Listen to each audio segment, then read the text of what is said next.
La sécheresse qui perturbe également la rentrée des clubs de foot ou de rugby amateurs. Ouais, dans de nombreuses régions, impossible d'arroser les terrains en raison des restrictions d'eau.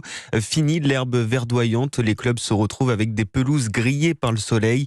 En Normandie, le club du FC Pays de Neubourg n'échappe pas à la règle. Sur ces 3 terrains, seul celui en synthétique a survécu aux chaleurs estivales. Chloé Lagadou.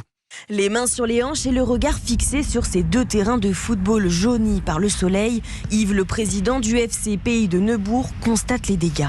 Et là, c'est sec.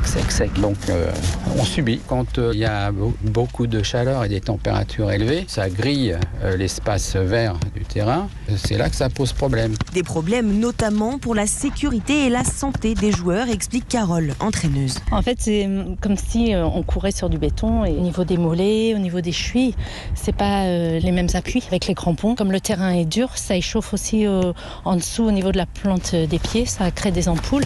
Les cours du club reprendront dans quelques jours. Alors Yves est inquiet, avec 2 terrains sur 3 inutilisables, difficile d'organiser les sessions d'entraînement. On a pas loin de 400 licenciés. Donc si on est amené à ne pas s'entraîner sur les 2 terrains en herbe que l'on a ici, ça va nous poser de gros problèmes au niveau de l'occupation pour les créneaux de chaque catégorie. Si la pluie n'arrive pas dans les jours qui viennent, des dizaines de licenciés pourraient se retrouver privés de cours.